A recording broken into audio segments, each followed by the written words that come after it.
Augenblick. Je m'appelle Hervé Meillon et je n'ai aucun compte à régler. Chaque être que je reçois dans mes Augenblick, un mot flamand voulant dire un instant, peut y trouver sa place auprès des autres et dans sa propre vie. Chaque invité de ces podcasts a sa singularité. J'essaye de prendre en considération, sans parfois y adhérer, les propos et l'expérience de chacun. Dans mes podcasts, je suis en fait une oreille qui parle, une bouche qui écoute. Augenblick. Activate. Si vous êtes des fidèles de ces petits moments que nous passons, vous vous souvenez qu'on a parlé il y a quelques semaines du cerveau. Je suis avec la même spécialiste aujourd'hui pour parler du cannibalisme. C'est Natalia Krinchin qui est d'origine ukrainienne. C'est pour cela que c'est difficile à prononcer. Nous allons parler plus spécialement du cannibalisme, de toutes les sortes de cannibalisme aujourd'hui, car le cannibalisme existe depuis tout temps. Depuis toujours. Alors vous êtes ukrainienne, oui. Et c'est vrai que votre peuple a quand même subi le cannibalisme, folie de Staline qui voulait exterminer, qui voulait faire un génocide complet du peuple ukrainien. C'est extermination par la faim. Et ça s'appelle Holodomor. Oui, c'était la famine de 32-33. Pour survivre, puisqu'ils n'avaient plus rien à manger, les Ukrainiens mangeaient leurs défunts. Oui, c'était une extermination. Je préfère préciser, c'est une extermination par la faim. Et donc, comme l'Ukraine, elle est connue comme un grenier de blé à l'Europe. Et à cette période-là, il y avait entre 4 et 8 millions d'habitants qui étaient perdus suite à cette famine, à cet régime soviétique. Et donc, oui, il y a eu beaucoup de cas de cannibalisme en cette période-là en Ukraine. Ça s'appelle l'Holodomor, c'est ça? Holodomor avec H, on ne prononce pas. L'extermination par la famine, des millions de morts. Des millions de morts. Et c'était en fait la loi des épis. 7 août 1932, il y avait loi des épis. Ça veut dire que garder quelques grains de blé ou des siècles devenait, c'était la peine de mort. Holodomor, et les gens ils mouraient de faim. Les gens ils commençaient par manger des chevaux, des chiens, des chats, des racines de plantes, et puis des enfants. Après manger leurs propres enfants qui étaient décédés. Oui, bien entendu. C'est la région de la Crimée ou pas, non? C'était plutôt une partie de l'Est d'Ukraine. D'accord. Augenblick. Le cannibalisme de survie, restons-y, il y en a eu d'autres. On se souvient de cet avion de la Cordillère des Andes, par exemple. Oui, justement, où il y avait, sur 45 passagers, il y avait 16 survivants, et c'était en 1972. 72 pour certains, oui. Ils ont survécu grâce à, quelque part, des cannibalismes, cannibalisme de survie, où ils mangeaient les corps des passagers qui étaient déjà décédés, déjà morts. Et qu'est-ce qu'ils ont dit après, quand ils se sont retrouvés sauvés grâce à avoir mangé de la chair humaine? Est-ce qu'ils auraient pu être traumatisés de l'avoir fait après? Ils s'en sont sortis grâce à cela? Encore une fois, heureusement qu'on a un cerveau qui nous protège, qui, à n'importe quel prix, parfois contre notre consentement, il peut nous être utile parce qu'il fait tout pour notre survie. Et donc justement à ce moment-là où on est entre la vie et la mort, le cerveau il est là pour nous protéger.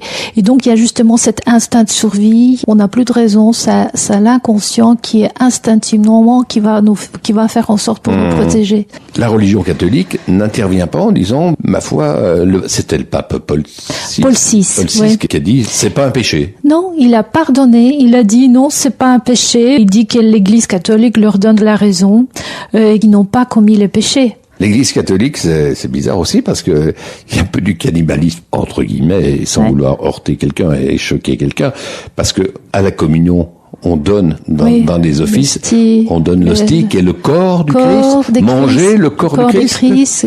Manger le corps de Christ, oui. C'est curieux quand même ça. Oui, c'est que oui, voilà. Apparemment, ça, on a dans notre aussi, encore une fois, imprimé dans notre cerveau l'inconscient, et parfois, voilà, des religions, des traditions amènent que, ils se sont, justement, les survivants de cet accident, ils ont dit, nous se sommes souvenus, un jour qu'on n'avait plus rien à manger, on se souvenu, voilà, des cas de Christ, qui avait offert son sang, oui, pour des apôtres, il a dit mangez et buvez mon corps, le sang. Et donc on se souvenu à ce moment-là. Ce cannibale de survie, en 1816, il y a eu une frégate aussi, la Méduse, je pense, c'est ça, où 139 marins et soldats qui s'entassèrent sur un radeau pendant 13 jours, pratiquant l'anthropophagie. C'est quoi l'anthropophagie?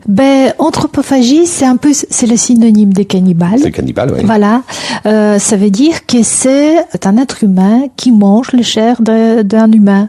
Donc, vous voyez que cannibalisme et anthropophagie, c'est deux termes qui sont étroitement liés, mais pourtant, ils sont un petit peu différents. Ça veut dire, le cannibalisme, c'est un terme en général pour décrire un homme ou un animal qui se nourrit d'individus de la même espèce.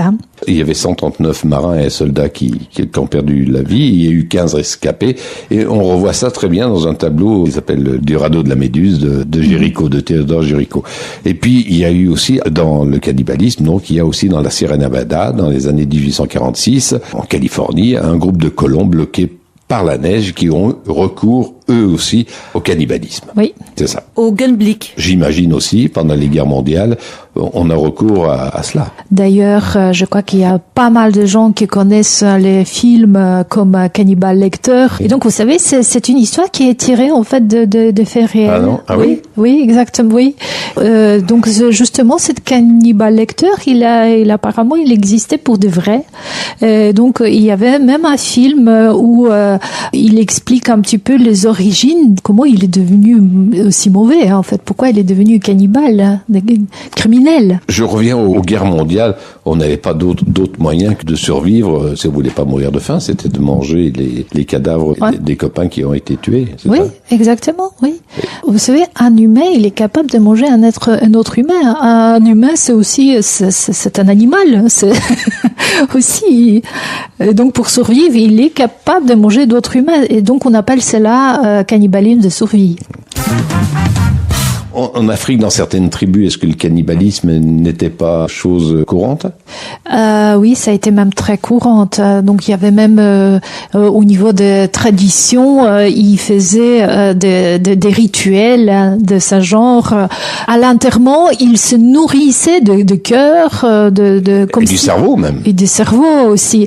Et parfois, ils prenaient des ossements pour moudre en petites poudres, pour faire de boissons, comme s'ils s'imprégnaient de l'âme de la personne décédée. Hein.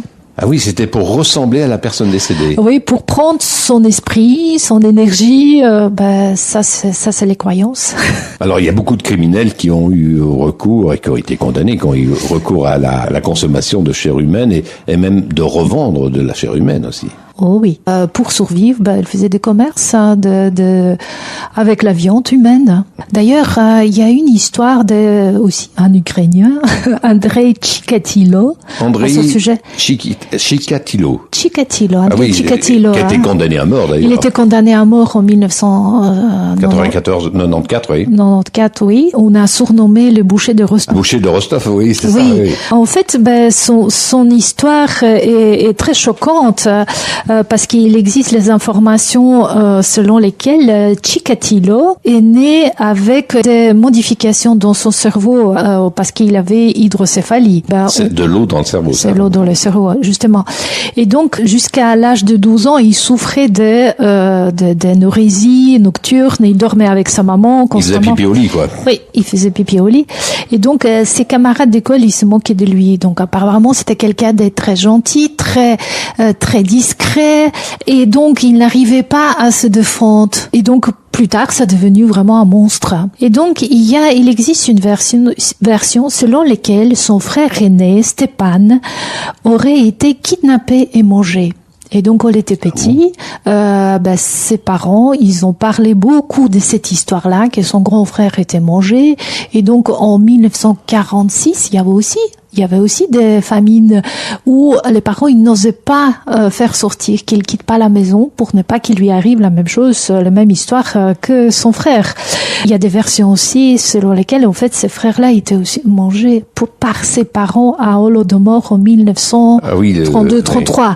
Et donc, vu qu'il était né... La crise provoquée par Staline. Par Staline, Holodomor. Donc, vu qu'il était né en 1936, 3 ans après, il n'est pas impossible que les parents ils gardent les séquelles graves, traumatisants dans le cerveau et que ça a été aussi transmis à ce petit Andrei. Il était enseignant aussi. Hein. En Russie donc. Donc après, il a déménagé en Russie. Il était en Russie. Donc il avait un profil d'une personne tout à fait ordinaire. C'était un père aussi qui avait 2 enfants. Il n'avait pas un profil d'un tueur en série. Mais il y avait des histoires qu'il raconte qu'il était impuissant. Quand la première fois il a commis son premier meurtrier, c'était avec une petite fille de 9 ans. Il avait une jouissance, il avait un plaisir de torturer l'enfant. Et donc c'est la première fois qu'il a vraiment vécu un orgasme. Donc et après il était à la recherche de ce plaisir-là et qu'il est devenu. Et il l'a mangé aussi. Il paraît qu'il manquait des parties de son corps de la petite. Donc quand il tuait la personne, il prenait une partie du corps comme des trophées. Il paraît qu'il a tué entre 53 et 65 personnes, hein, donc plus ou moins. Et donc en plus, il a aveuglé ses victimes. Hein, donc il a quoi? Aveuglé. Donc comme il était quelqu'un de timide, il n'osait pas, il ne supportait pas les regards des autres. Il aveuglait, voilà. Il tuait et surtout il avait plaisir quand il y avait des cris, quand il y avait des pleurs, gémissements. Et donc souvent il faisait aussi l'amour à la corps qui était déjà tué. Et il mangeait donc ses victimes pour beaucoup. Et il mangeait aussi. Augenblick. À notre époque, est-ce qu'on peut dire qu'il existe encore des cas de cannibalisme, à votre avis, votre sentiment? Ça existe. Le cannibalisme criminel, ça existe toujours. Il y a toujours des cas. Moi, quand j'avais fait mes recherches, j'en avais vu plein, qui c'était il y a pas tellement lointain, hein. Un Américain en 1989. Jeffrey Dahmer, aussi américain, arrêté en 1991. Est-ce que chez les femmes, ça existait? Oui, il y a aussi des femmes, des hommes. Le sexe ne joue pas un rôle dans le cannibalisme. Alors, ce qui est fou, c'est que le cannibalisme a bien entendu beaucoup intéressé le cinéma, la fiction. Alors, à votre avis, ma dernière question, parce qu'il y a eu beaucoup de films sur le sujet. Hein. Énormément. Vous en avez vu quelques-uns pour préparer cette émission. Beaucoup. Et dites-moi, pour quelle raison on aime autant en parler, nous autres les humains, maintenant? Parce que je crois que nous, les humains, déjà, on est curieux pour savoir, mais qu'est-ce qui se passe? Comment? Parce que on regarde plus en plus de choses, des films d'horreur, pour savoir, mais qu'est-ce qui se passe? Et on est curieux, parce qu'on est intelligent, on est curieux, on aimerait bien savoir que ça existe, oui, effectivement, ça existe, les humains qui mangent d'autres humains, et pour toutes sortes de raisons, donc pas nécessairement par les crimes, mais par la culture, par les croyances, par les besoins, par les besoins des fantasmes sexuels. Donc comme on a parlé déjà d'un japonais, Issei Sagawa, voilà, effectivement. Qui était le plus célèbre, lui. Il était le plus célèbre, il a battu les records. Il était à toutes les affiches, à toutes les médias. Il y a des cannibalismes, il existe, il a toujours existé, il existe toujours et malheureusement il existera peut-être encore. Eh ben, je vous remercie de nous avoir remonté le moral. Natalia Chinchin, donc vous êtes psychothérapeute, hypnothérapeute et coach personnel, et puis vous avez eu la gentillesse de nous parler aujourd'hui de ce sujet un petit peu graveleux quand même, qu'est le cannibalisme, et qui fait tout de même un petit peu peur, mais il y a toutes sortes de cannibalisme, on l'a bien compris, le cannibalisme de survie, le cannibalisme meurtrier et sexuel et autres, mais qui sont pas tout à fait les mêmes. Ils sont pas tout à fait les mêmes. On vit pas dans le monde des bisounours, hein. Il y a des monstres, hein. Je vous remercie, Natalia. S'il vous plaît. Augenblick.